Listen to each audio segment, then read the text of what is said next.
Nah, Assalamualaikum warahmatullahi wabarakatuh. Perkenalkan, nama saya Nur Aini Setiawati dari Prodi Fisika dengan NIM 1822210555. Di sini saya melaksanakan ujian tengah semester genap di mata kuliah Fisika Komputasi 1. Hari ini pembahasannya kita adalah ada 3, yaitu tentang algoritma,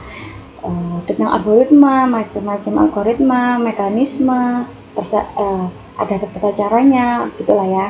Nah, nomor 2 yaitu perbedaan bahasa pemrograman Python dengan bahasa yang lain. Oke. Yang ketiga yaitu memperbaiki sebuah program yang salah dan kita akan membenarkan program tersebut. Next. Yang pertama yaitu algoritma.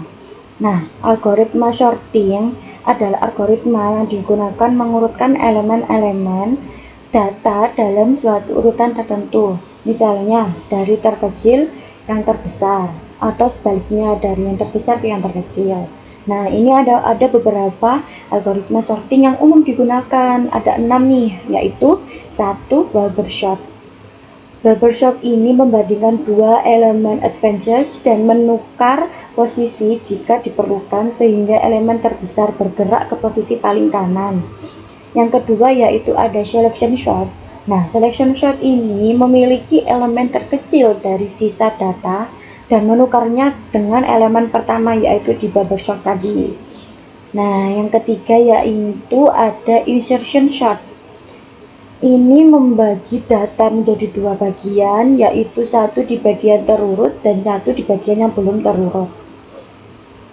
Kemudian kita mengambil satu elemen dari bagian belum terurut dan menyisipkannya ke dalam bagian terurut dengan posisi yang tepat. Yang keempat ada merge sort. Merge sort ini menggunakan teknik divide atau contour, yaitu membagi data menjadi dua bagian yang lebih kecil, mengurutkannya masing-masing bagian dan kemudian menggabungkan kembali dua bagian yang terurut menjadi satu. Yang kelima ada quicksort. Quicksort ini juga menggunakan teknik divide atau contour yang memilih salah satu elemen atau pivot dari data dan membagi data menjadi dua bagian, yaitu bagian dengan elemen yang terkecil dari pivot dan satu bagian dengan elemen yang lebih besar dari pivot. Nah, yang terakhir yaitu ada heap sort, yaitu menggunakan struktur data heap untuk mengurutkan data.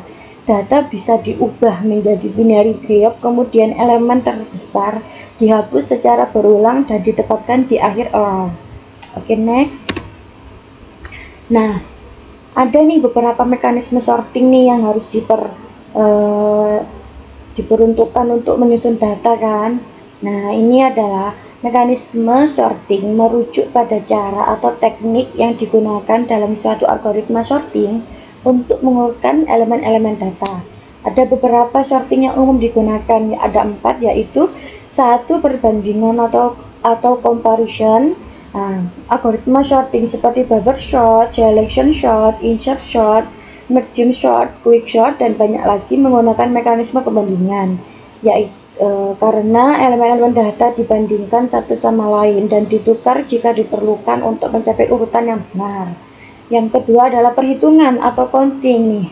Nah, algoritma counting sort ini mengurutkan elemen-elemen data dengan cara menghitung jumlah elemen-elemen tertentu dengan rentang nilai tertentu. Nah, algoritma ini cocok banget digunakan untuk data dengan rentang nilai yang terbatas. Yang ketiga ada pembagian atau partitioning, yaitu pada bagian ini itu beruntuk algoritma quicksort ya, menggunakan mekanisme pembagian untuk membagi data menjadi dua bagian berdasarkan nilai pivot. Elemen-elemen yang lebih kecil dari pivot ditempatkan di satu sisi, sedangkan elemen-elemen yang lebih besar ditempatkan di sisi yang lain. Yang terakhir ada nomor 4, ini adalah seleksi atau selection ya. Algoritma selection sort ini memilih elemen terkecil atau terbesar dari sisa data yang belum terurut dan menukarnya dengan elemen pertama. Proses ini diulang sampai seluruh data terurut. Oke. Nah, yang kelima ada sisipan atau insertion. Insertion ini menyisipkan setiap elemen ke dalam bagian terurut dari data satu persatu hingga seluruh data terurut. Yang keenam ada penggabungan atau merging. Nah, merging ini menggunakan mekanisme penggabungan untuk menggabungkan dua bagian data yang terurut menjadi satu bagian yang terurut. Agak lebih rapi ya. Awalnya dua terus jadikan satu. Yang terakhir, yang ketujuh, yaitu penggantian atau replacement. Karena beberapa algoritma seperti Hirschhorn menggunakan mekanisme penggantian untuk penyusun struktur data tertentu, misalnya have, dan kemudian mengambil elemen secara berulang dengan menggantikan elemen yang diambil dengan elemen yang tersisa dalam struktur data. Oke, kita next. Nah, berikut adalah langkah-langkah umum untuk membuat algoritma nih. Ada 6. 1. Pahami masalah. Nah, kita harus memahami masalahnya terlebih dahulu biar apa yang kita ingin capai, terus kita memasukkan input atau memerlukan pengolahan input itu sesuai dengan apa yang kita inginkan. Nah, yang kedua adalah pemecahan masalah. Nah, pemecahan masalah ini bisa menjadi langkah-langkah yang lebih kecil atau sub masalah yang lebih mudah untuk ditangani karena strategi umum atau pendekatan yang dilakukan adalah untuk menyelesaikan masalah tersebut. Oke. Yang ketiga adalah langkah-langkah dasar. Nah, langkah-langkah dasar ini kan banyak sekali kan. Nah, contohnya kita harus menggunakan bahasa yang sederhana dan jelas sehingga mudah dipahami agar bisa menyelesaikan mana masalah yang harus kita selesaikan. Nah, yang keempat ini adalah urutan langkah. Nah, urutan langkah ini kita bisa susun dari langkah-langkah yang terkecil, langkah-langkah yang paling kecil dengan langkah-langkah yang besar. Nah, dan pastikan setiap langkah memperhitungkan hasil dari langkah sebelumnya dan mengarahkan ke arah solusi yang diinginkan. Yang kelima yaitu ada uji algoritma. Nah, kita itu harus menguji algoritma kita supaya seimbang dengan skenario dan kasus uji yang kita uji kan ya. Pastikan algoritma kita itu dapat mengatasi berbagai situasi yang sering muncul. Yang keenam yaitu adalah memperbaiki dan evaluasi. Nah, ini tuh penting banget ya teman-teman, karena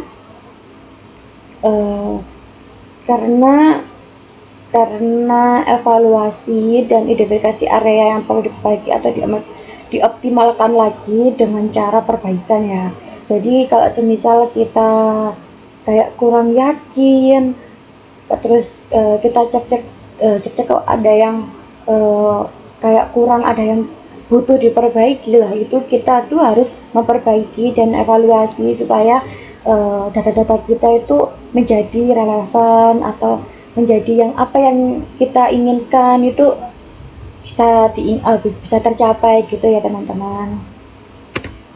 Nah, cara mengurutkan data ini ada 3 caranya, yaitu nomor 1 menggunakan bahasa bawaan pemrograman. Nah, ini bahasa pemrograman ini banyak ya, seperti yang kita ketahui, seperti yang kita biasa gunakan ya, adalah Python kan, ada Java, C++ dan lain-lainnya.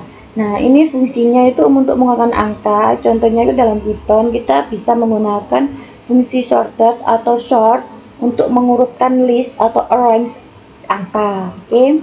Yang kedua yaitu dengan menggunakan algoritma pengurutan. Nah, ini kita tuh bisa menggunakan seperti Weber sort, selection sort, insert sort, quick sort, match sort, dan lain sebagainya. Nah, ini tuh bisa digunakan dengan pemilihan algoritma, tetapi tergantung ya pada kompleksitas waktu yang diperbolehkan dan jumlah data yang akan diurutkan teman-teman. Nah, yang nomor 3 ini menggunakan library atau modul spesifik. Nah, ada di beberapa bahasa pemrograman memiliki library atau modul kasus yang menyediakan fungsi pengurutan yang dioptimalkan untuk kinerja tertentu. Nah, contoh nih dalam Python kita tuh juga mengenal yaitu menggunakan modul NumPy atau Pandas untuk mengurutkan data dalam array atau data frame. Jadi seperti itu teman-teman, banyak sekali kan. Tetapi saya itu hanya menggunakan bahasa Python teman-teman, karena yang lain saya belum mencoba. Untuk nextnya kita akan mencoba satu persatu, oke? Nah, yang nomor 2 ini adalah soal nomor 2 ya teman-teman. Soal nomor 2, pembahasan nomor 2 maksudnya, yaitu bahasa pemrograman Python memiliki sejumlah perbedaan nih. Apa sih yang membedakan dari bahasa pemrograman lain? Ada nih beberapa contohnya, yaitu nomor 1, sintaksis yang mudah dibaca dan dipahami. Kayaknya ini cocok banget untuk pemula ya, atau mengembangkan yang berpengalaman, karena aku juga pemula, jadi aku lebih ke paham bahasa pemrograman dengan Python daripada dengan yang lain teman-teman. Nah, jadi aku harus mempelajari Python nih secara menyeluruh kan, supaya aku lebih jago, lebih berpengalaman juga, dan bisa share sharing dengan teman-teman. Nah, nomor 2 ini adalah dukungan untuk berbagai paradigma pemrograman. Nah, ini ada beberapa pendukung nih, seperti imperatif, fungsional, dan berorientasi objek. Karena ini memungkinkan pengembang untuk memilih gaya pemrograman yang sesuai dengan kebutuhan mereka nih teman-teman. Nah, nomor 3 ini ada kode bersih dan kompak. Karena Python ini cenderung kan memiliki kode yang lebih bersih dan lebih kompak dibanding dengan bahasa lain, dikarenakan kita memiliki sintaksis yang ekspresif dan dukungan untuk struktur data bawaan yang kuat. Yang keempat ya, ini adalah banyaknya perpustakaan dan modul.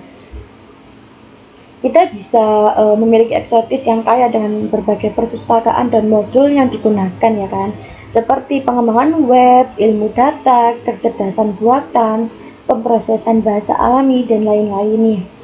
Nah, nomor 5 nih yaitu portabilitas dan kemudahan integrasi. Nah, Python ini juga dijalankan di berbagai platform, yaitu Windows, macOS, Linux, tanpa perubahan signifikan dalam kode.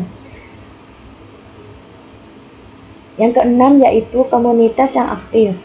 Nah, karena Python ini juga memiliki komunitas pengembang yang sangat aktif, maka ada beberapa banyak sumber daya, tutorial, forum diskusi, dan dukungan yang tersedia bagi pengembang Python nih teman-teman. Bisa dicek di video ya. Di video lain-lain. Nomor 8 yaitu terakhir, pembaruan reguler dan pengembangan aktif. Nah, Python ini terus berkembang dengan pembaruan reguler dan menambah fitur-fitur terbaru nih teman-teman, biar supaya memudahkan kalian itu memahami bahasa pemythonan lebih efisien, lebih mudah dipahami dan relevan dengan kebutuhan penggunanya. Next. Nah, berikut adalah beberapa bidang dan bahasa pemrograman yang umumnya digunakan dengan masing-masing bidang tersebut, serta kita bandingkan kesulitan relevan dari masing-masing bahasa ya teman-teman. Oke. Nomor 1 ada pengembangan web. Pengembangan web ini biasanya ada JavaScript, Python, Ruby, dan PHP. Kesulitannya itu ada di beberapa tingkat kesulitan bervariasi tergantung pada kompleksitas proyek yang Anda kerjakan teman-teman. Jadi ini kesulitan itu tergantung apa yang kita kerjakan. Kalau semisal apa yang kita kerjakan kayak lebih mudah, mungkin kita menyelesaikannya dengan lebih cepat. Kalau semisal kita mengerjakan pemrograman ini dengan rumit, kita juga memerlukan waktu dan juga agak lebih banyak tenaga yang kita keluarkan. Kita harus berpikir, oh ini gimana gitu kan ya.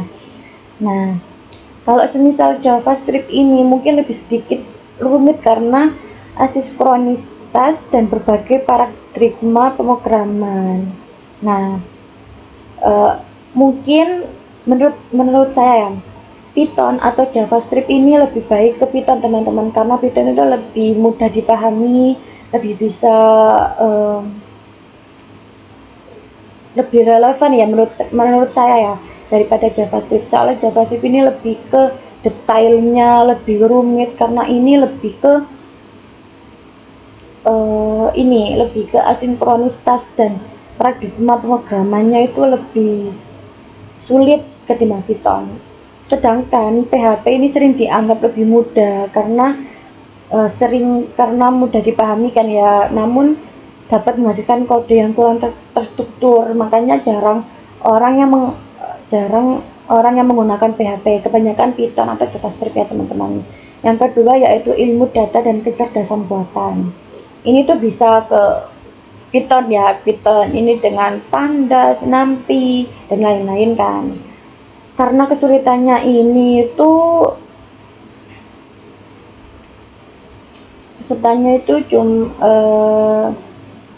kurang latar belakang statistik yang lebih kuat ya.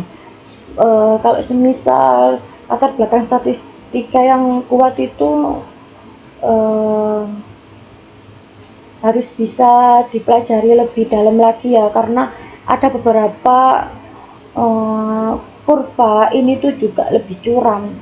Karena di NumPy jujur saja kalau semisal dibuat kurva aku kurang paham ya teman-teman, karena aku coba-coba itu kadang nangkep di otak, kadang enggak gitu kan. Tergantung kita mencari data terus kita ke kurvanya bisa sebanding atau enggak yang kita lakukan di pembagian datanya teman-teman. Nah di nomor 3 ini ada pengembangan game. Nah pengembangan game ini lumayan sulit ya teman-teman, karena banyak sekali kode-kode yang kurang relevan juga, kurang akurat, terutama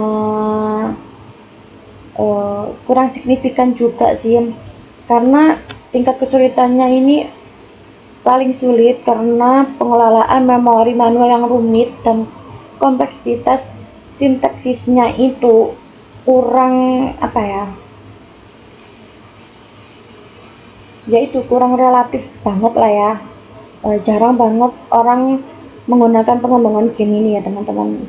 Saya juga kurang paham sih dengan pengembangan game ini, karena jujur melihat programnya di game aja kayak sulit gitu kan ya. Apalagi kan saya kan cewek ya. Kalau cewek kan lebih ke jarang banget yang bisa pemrograman kan, kecuali ini kan kayak di bidang laki-laki kan ya. Kalau cowok tuh kalau di kelas saya itu kayak cowoknya itu langsung nangkep karena mungkin itu sehari-hari mainannya, atau kita kan nggak tahu ya teman-teman. Nah yang keempat ini ada pengembangan aplikasi mobile. Ini tuh untuk Java, Swift, Kotlin, JavaScript juga ada di sini teman-teman. Tetapi ini kesulitannya itu di Java dan Swift, karena sering dianggap memiliki kurva belajar yang serupa dengan Swift, mungkin lebih sedikit mudah karena sintaksis yang lebih bersih. Kalau Kotlin sering dianggap sebagai alternatif nih teman-teman, yang lebih modern dan ekspresif untuk pengembangan Android, tetapi memiliki kurva belajar yang mirip banget dengan Java. Kayak nggak ada bedanya teman-teman, Kotlin dan Java ini. Cuman kalau Kotlin kan sebagai alternatif nih, kalau Java kan udah seharusnya kayak gitu kan ya. Tuh. Next. Thank you untuk nomor 1 dan nomor 2. Untuk selanjutnya kita akan membahas nomor 3, yaitu menyelesaikan suatu data pemrograman yang salah dan kita harus membenarkan ya teman-teman. Oke, kita ke ini ya teman-teman. Nah ini kan awalnya itu saya disuruh buat program untuk menghitung jumlah kemunculan suatu karakter dalam sebuah string nih. Namun terdapat kesalahan dalam penggunaan mode string. Nah, ini kita tuh harus bisa ini ya teman-teman, memunculkan kode-kodenya supaya bisa terjawab gitu ya teman-teman. Karena ini kan kita itu membuat program untuk menghitung jumlah kemunculan atau lebih ke sering apa yang kita sering jumpai gitu ya teman-teman. Nah, ini kan di soalnya kan ada kalimat sama dengan hari ini adalah hari yang cerah. Terus kesalahan dalam penggunaan metode count pada string karakter A, jumlah kemunculan kalimat count karakter print jumlah kemunculan karakter adalah jumlah kemunculan teman-teman. Nah, ini saya sudah membuat skripnya teman-teman. Ini saya sudah betulkan. Kita harus kita pertama harus dengan def, karena ini jumlah kan ya teman-teman. Kita menghitung jumlah, jadi pertama kita harus def, hitung kemunculan, baru kalimat atau karakter. Nah, ini tuh agar di print itu bisa muncul jumlah kemunculannya teman-teman. Nah, jumlah kemunculan di sini tuh 0 kan ya. Habis itu for card in kalimat. Nah, terus in card sama dengan karakter ya. Kita tulis karakter, lalu kita jumlah kemunculan plus minus dengan 1 teman-teman. Habis itu kita return jumlah kemunculan. Nah, ini kan kalimat yang dimintakan adalah kalimat hari ini adalah hari yang cerah nih teman-teman. Tetapi karakternya itu yang dicari A. Jadi A ini apa ya? Jadi kuncinya kita itu harus mencari A di kalimat hari ini adalah hari yang cerah nih teman-teman. Nah, kita jumlah dulu jumlah kemunculan, lalu kita hitung kemunculan, habis itu di tanda kurung kalimat atau karakter teman-teman. Habis itu kita print jumlah kemunculan karakter dan jumlah kemunculan. Habis itu kita run. Nah, kita run. Bentar ya teman-teman.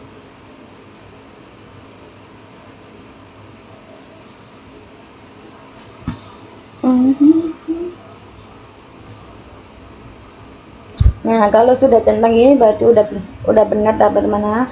Udah benar kan teman-teman. Nah, di sini tuh pasti ada tulisan jumlah kemunculan karakter A adalah 7 teman-teman. Karena ini hanya dihitung satu gitu kan teman-teman. Kita tuh bisa kalau semisal kita mencari ini tetapi nggak mau kalimatnya ini, kita bisa ganti teman-teman. Kita bisa ganti kalau semisal hari ini adalah hari sebelum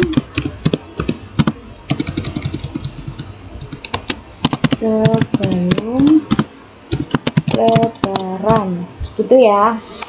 Nah, kita run lagi teman-teman. Pasti jumlah kemunculan karakter A nya itu beda.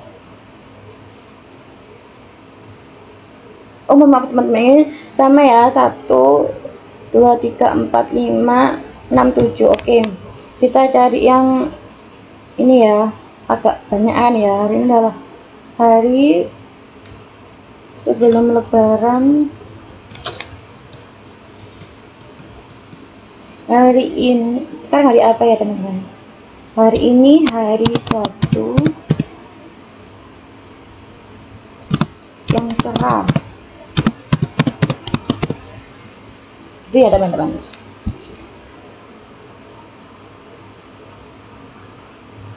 Oke, kita run, maka akan beda teman-teman karena mengikuti setiap kalimat yang kita aturkan. Habis itu kita run, jadi kita jumlah kemunculan karakter A adalah 8 ini ya kan. Udah saya ini kan udah